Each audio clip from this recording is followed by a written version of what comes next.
देते। ना, अल्लाह ने इरशाद फरमाया वला ताखुज़कुम बिहिमा राफतुम फी दीनिल्लाह, का उनके सजा देते हुए अल्लाह के दीन के अंदर जो है तुम लोग कमी ना करो। ये ना हो कि रहम खा के चलो छोड़ दो।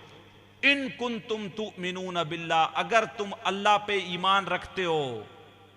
फिर आगे इरशाद फरमाया वल यौमिल आखिर, और आखिरत के दिन पे ईमान रखते हो।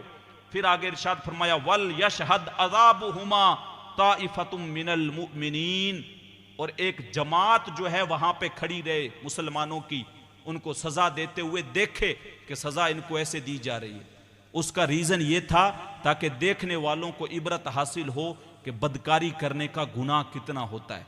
ये मसला जहन नशीन कर लें, ये मसला जो है आप जहन नशीन कर लें कि अगर कोई शादीशुदा बदकारी करता है तो इस्लाम के अंदर उसको उस वक्त तक पत्थर मारे जाएं जब तक उसकी रूह ना निकल जाए, जिसको रजम बोलते हैं। और अगर कोई गैर शादीशुदा, चाहे मर्द हो चाहे औरत, अगर जिना कर ले तो इस्लाम ने कहा उसको 100 कोड़े मारे जाएं। हमारे यहां पे मामला, ये चीजें मैं इसलिए बयान कर रहा हूं, मैंने इसलिए अर्ज की कि हम लोगों के यहां निकाह हो गए मुश्किल, और हमारे नौजवान बड़ी तेजी के साथ या तो नशे की तरफ माइल हो रहे हैं या बदकारी की तरफ बहक रहे हैं। और जब बंदा पे दर पे गुनाह करने लग जाता है तो उसकी नजर में वो बड़े से बड़ा गुनाह भी उसके लिए नॉर्मल हो जाता है। वो सोचता है कोई बात नहीं, ऐसे कर, किसी ने देखा नहीं, कोई बात नहीं, तो वो बस चला गया। लेकिन देखें कि रब ने क्या इरशाद फरमाया, कहा उनके ऊपर रहम ना खाओ। अगर तुम अल्लाह पर ईमान रखते हो और आखिरत के दिन पे ईमान रखते हो तो तुम्हारे लिए लाजमी यह है कि तुम उनको 100 कोड़े मारो। अगर शादीशुदा हैं तो उस वक्त तक उनको पत्थर मारे जाएं जब तक जो है उनकी रूह ना निकल जाए। हुजूर अलैहिस्सलातु वस्सलाम और हुजूर के सहाबा का आप अकीदा देखें, खुदा का खौफ देखें। एक औरत आई हुजूर की खिदमत में, और हुजूर की खिदमत में आने के बाद कहने लगी हुजूर मुझसे जिना सरजद हो गया है, और जिना सरजद हुआ है और उस जिना से मैं हामिला हो गई। तो हुजूर अलैहिस्सलातु वस्सलाम ने कहा जाओ और जब बच्चा पैदा हो जाए तो उस वक्त जो है वापस आना। वो चली गई। जब बच्चा पैदा हुआ तो उसको हाथ में उठा के ले आई और हुजूर की खिदमत में आके कहने लगी हुजूर मेरे लिए सजा तजवीज़ कर दें, क्योंकि उनको आखिरत का खौफ था। उनको पता था आखिरत का खौफ, बड़ा अजाब जो है बड़ा सख्त है। हुजूर ने कहा अभी तेरा बच्चा छोटा है, इसको दूध पिला, जब ये चलने लग जाए तब आना। वो गई और जाने के बाद जो है वो एक दिन वापस आई तो उसके हाथ में रोटी का टुकड़ा पकड़वा रखा था, और रोटी का टुकड़ा पकड़वाया और कहने लगी हुजूर अब ये रोटी खाने लग गया है। बल्कि एक दूसरे सहाबी थे, उन्होंने कहा कि इसके बच्चे को मैं संभाल लूंगा, और हुजूर ने हुक्म दिया कि इसको बीच चौराहे पे खड़ा करके और जो है क्या किया जाए, इसको रजम किया जाए, पत्थर उस वक्त तक मारे जाएं जब तक इसकी रूह ना निकल जाए। इस्लाम के अंदर इंसाफ, इसीलिए इस्लाम इतनी तेजी के साथ फैला। आज हमारे यहां रिश्वत वाला मसला है, टेबल के ऊपर से नहीं तो टेबल के नीचे से। ये रिश्वत वाला और अदलो इंसाफ ना होना, जिसकी वजह से क्राइम इतने बढ़ते हैं और जिसकी वजह से गुनाह इतने ज्यादा आम हो जाते हैं। और हमारे यहां पे क्या करते हैं कि अगर कोई बड़ा गुनाह करता है तो उसकी पर्दापोशी कर दी जाती है। कोई किसी ने देख लिया, उसको पैसे दे दिए, वो चुप हो गया। अगर कोई गरीब अगर बेचारा गुनाह कर लेता है तो उसको सरे बाजार तमाशा बना दिया जाता है। मेरी गुर्बत ने उड़ाया मेरे फन का मजाक, और तेरी दौलत ने तेरे ऐब छुपा रखे हैं। जो दौलत वाला बंदा होता है उसके ऐब जो है वो छुप जाते हैं और गरीब का तमाशा बन जाता है। अच्छा, एक कबीला था बनु खुजैमा या ऐसे करके कोई कबीला था हुजूर अलैहिस्सलातु वस्सलाम के ज़माने के अंदर। और ये शरीयत के अंदर अगर आप देखेंगे तो शरीयत ने जो है वो दीन हमें इतना साफ और सुथरा दिया है कि जिसके अंदर कोई ऐसी चीज़ रखी नहीं कि जिसके अंदर बंदा जो है वह किसी शक और शुबा के अंदर जो है वो हो, और किसी की अलग पैराइटी हो कि नहीं सैयद है तो इसके लिए मामला क्या है कि इसको अलग सज़ा दी जाए, और गैर सैयद है तो उसने गुनाह कर लिया तो उसको जो है वो अलग सज़ा दी जाए। ऐसा नहीं है, बल्कि इस्लाम ने क्या किया, चोरी करने वाले की हद अलग रखी, जिना जिसने किया है शादीशुदा ने उसकी अलग है, गैर शादीशुदा की अलग है, कोई भी गुनाह किया उसकी अलग अलग सजाएं हैं। उसी की वजह से इंसाफ जब कायम होता था तो गुनाह कम होते थे।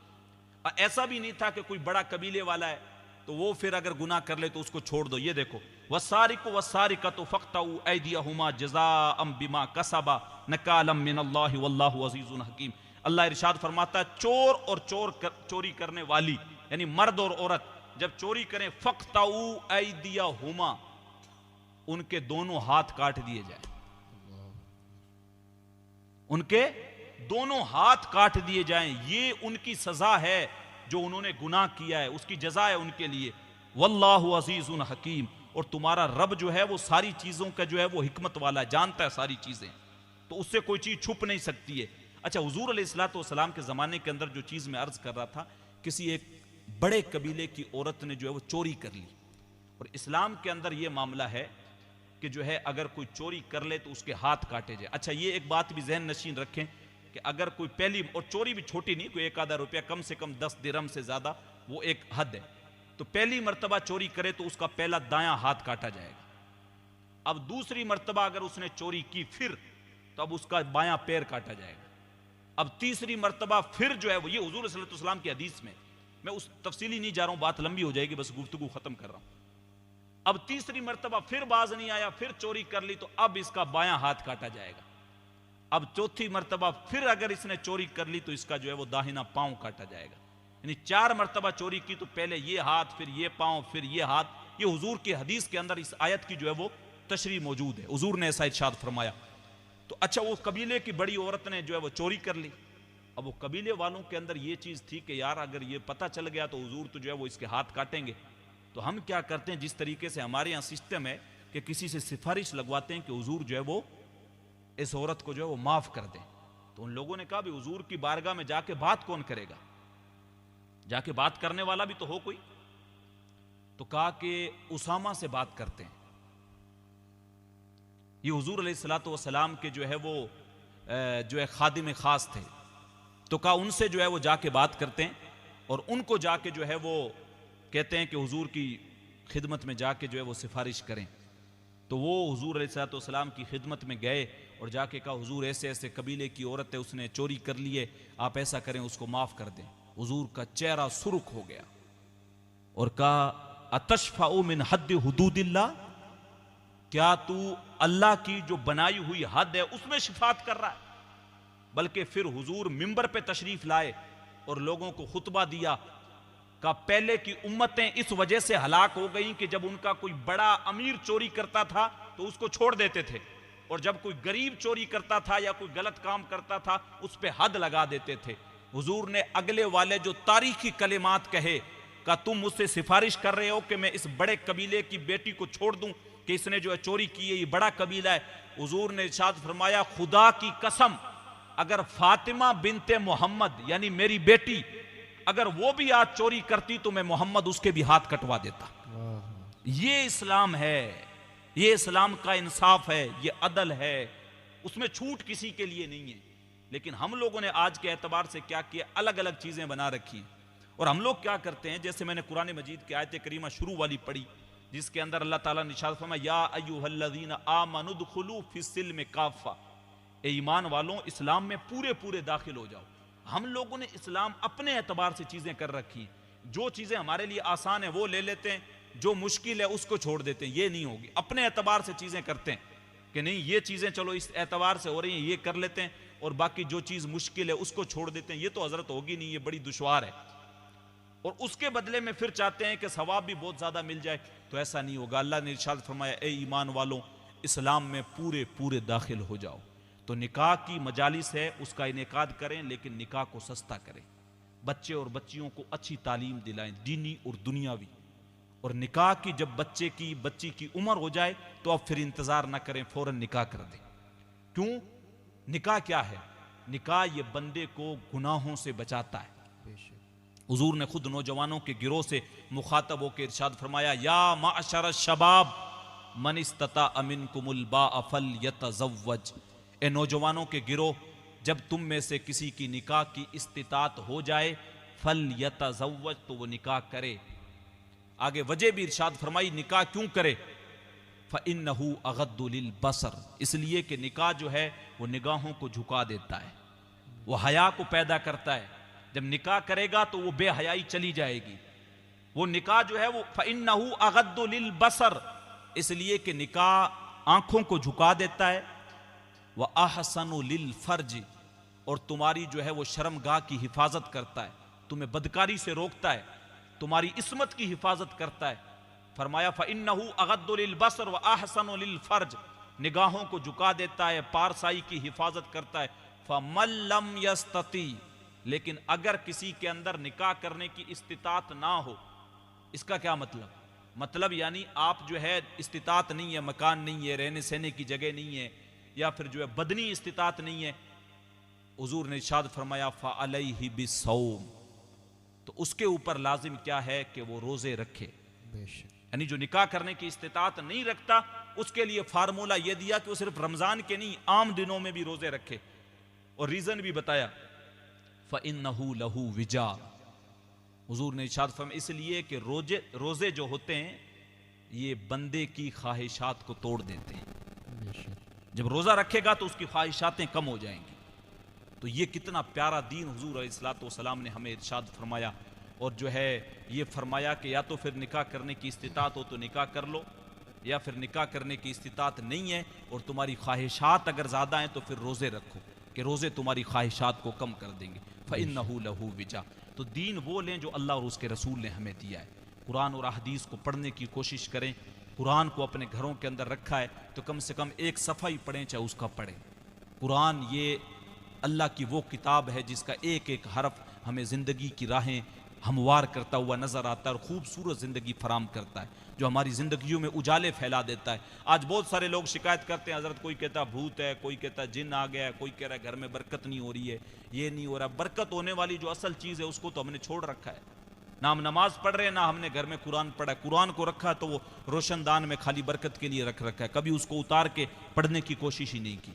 तो कुरान को पढ़ें, बल्कि हुजूर ने इरशाद फरमाया का रातों की तन्हाइयों में उठ उठ के कुरान पढ़ा करो और कुरान पढ़ते हुए रोया करो। फ़इल्लम तबाकी, अगर रोने की जो है वो कोशिश करो, रोना ना आए तो का फिर रोने जैसी शक्ल ही बना लिया करो। कुरान पढ़ते हुए रोया करो, और अगर रोने की जो है वो तुम्हारे अंदर इस्तिताअत ना हो, आंसू ना आते हो, तो कम से कम शक्ल रोने जैसी बना लिया करो। ये जो है बाबा जो अपने मज़ार है अपने पड़ोसी मुल्क में, दाता अली हजवेरी गंज बख्श रहमतुल्लाह अलैह से किसी मुरीद ने पूछा, कहा हज़रत रोने की कोशिश करें और फिर भी रोना ना आए तो कहा बेटे फिर अपने मुकद्दर पे रोया करो। इतने संग दिल हो चुके हो कि तुम्हारी आंखें आंसुओं का खिराज पेश नहीं करती। तो रात की तन्हाई में उठ के कुरान पढ़ा करो। ये कुरान रब से राजो नियाज की बातें हैं। कुरान पढ़ते हो तो रब से राजो नियाज की बातें कुरान पढ़ा करो। अपने वालिदैन के लिए इसाले सवाब किया करो।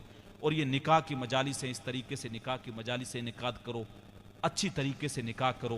खुराफात हैं उसको ख़त्म करो, तालीम की तरफ बढ़ के आओ। हमारा तबका ख़ास तौर से मुस्लिम तबका है, हर एतबार से बर्बाद होता जा रहा है। नशेड़ी हमारे अंदर हो गए, जुआरी, शराबी, हर एतबार का बंदा हमारे अंदर मिलेगा, लेकिन तालीम हमारे अंदर ज़ीरो बराबर है। ना दुनियावी तालीम है ना दीनी तालीम। ज़रूरत है दीनी तालीम भी हासिल करें, दुनियावी तालीम भी हासिल करें। और मैं अल्लाह की बारगाह में दुआ करूँगा कि जिन हज़रात ने ये मजलिस मुनाकिद की है निकाह के मौके पे, अल्लाह ज़ौजैन में खूब बरकतें नसीब करे, इनकी आने वाली ज़िंदगी को अल्लाह बेहतरीन बनाए।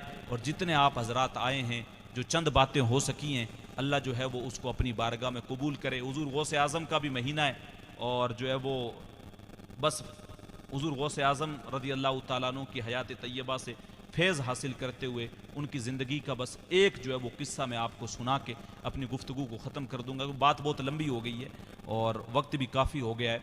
तो हुज़ूर गौसे आज़म से जो है वो बरकतन फैज़ हासिल करते हुए उनकी ज़िंदगी को खाली हम लोगों ने ये तक महदूद कर दिया है, 4-5 उनकी करामतें सुन ली, या फिर उनके नाम की देग पका के बिरयानियाँ खा ली और खीर खा के हम लोग फारिग हो गए।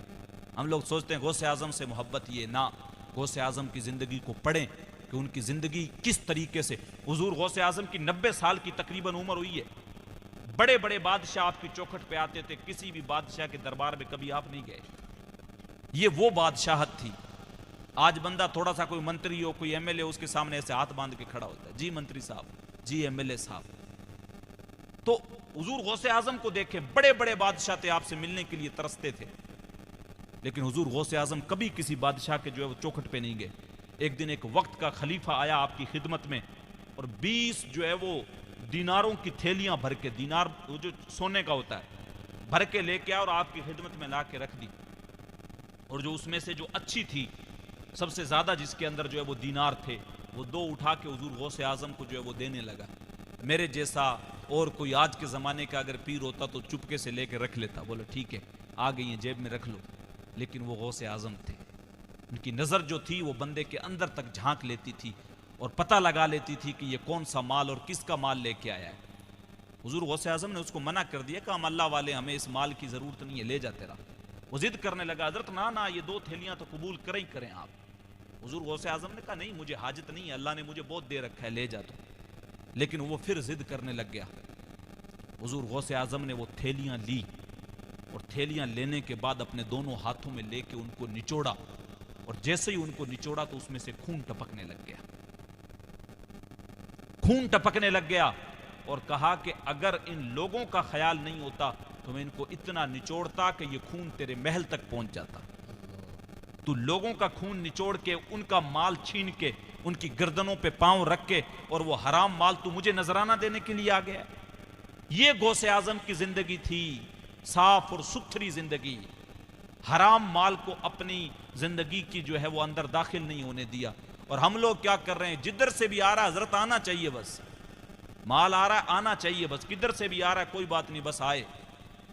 जो भी हराम हलाल जिधर से भी मिल गया, जुए का, किधर भी से भी शराब का, लोग ध्यान ही नहीं रखते हैं बिल्कुल भी, और उठा के जो है उसको अपनी जेब में डाल लेते हैं। अपने माल को साफ और सुथरा रखें, अपने रिज्क को पाकीज़ा रखें। रिज्क अगर पाक होगा तो फिर सजदों के अंदर भी लज्जतें आएंगी, फिर अल्लाह दुआएं भी कबूल करता है। जैसे मैंने शुरू में हदीस बयान की, अगर खाना पीना हराम है, माल हराम का है, काबे पैदल भी चले जाएं, गिलाफे काबा भी पकड़ लें, अल्लाह की बारगाह में दुआ करें, अल्लाह दुआएं कबूल नहीं करेगा।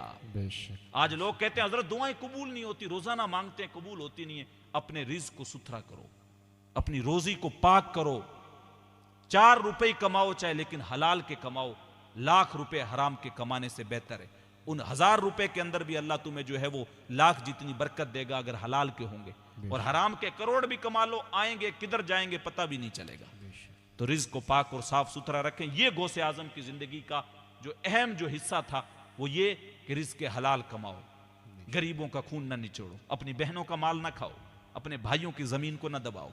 अपने बाप की अगर विरासत में से तुम्हें कुछ हिस्सा मिल गया है तो ऐसा नहीं है कि 3 बहनें तो उनका माल खा जाओ, ये लो तुम एक सूट लेके चली जाओ, ये चप्पलों का जोड़ा ले लो, माल तो हमारा सारा भाइयों का है। क्यों? बाप उनका बेटियों का कुछ नहीं लगता था। जब शरीयत ने उनका हिस्सा रखा है तो आप कौन है उनका हिस्सा खाने वाले? अगर जमीन है बाप की और बाप इंतकाल कर गया है तो उन बेटियों का भी हक है, उनको भी दें। अगर माल है तो वो माल उन बच्चियों का भी हक है, उनको भी दें। ये नहीं कि हमने तुम्हारी शादी कर दी है, हमने तो तुम्हारे को ससुराल में भेज दिया है, सारा खर्चा लगा दिया है। वो तो बाप की जिम्मेदारी है शादी करना औलाद। और अगर लड़का नौजवान हो जाए और अगर उसकी इस्तिताअत हो जाए तो बाप पे कोई फर्ज नहीं है कि वो उसकी शादी करे। लेकिन बच्ची जाहिर सी बात है तो बाप के ऊपर है कि वो जो है वो औलाद की शादी करे, बेटियों की। तो अगर कोई भाई ये समझता है कि मैंने बहन का निकाह करवा दिया, ये सारा कुछ कर दिया बाप वाले माल में से, अब बेटी तेरा हक अदा हो गया, ना, ये हक अदा नहीं हुआ। अब जो दौलत बचती है उसमें से जो शरीयत ने जो हिस्सा उसका रखा है वो हिस्सा उसको दें, तो अल्लाह उसके बदले में जो है वो आपको बरकतें नसीब करेगा।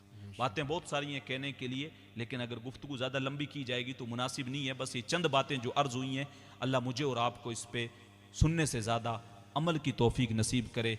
दिल में हैं दर्द व गम के फसाने भरे हुए, बरसों सुनाता अगर कोई दर्द आशना मिलता। ज़माना सुन रहा था बड़े शौक़ से, हम ही सो गए दास्तां कहते कहते। जी चांदा है इस रात नू महशर दी फजर तक रोक लवां। जे वस चले मेरा सोहणे नू हशर तक रोक लवां। न नज़र करम दी झात मुक्के, ना ए बात मुक्के, ना ए रात मुक्के। मगर दिल के अरमान न पूरे हुए थे अभी। ये गज़ब हो गया कि सहर हो गई, उनकी जुल्फ़ें जिधर भी बिखरती गई। गीत गाती हुई शब उधर हो गई, उनकी आंखों में ऐसा नशा था फराज। जिसने देखा वही लड़खड़ाता गया।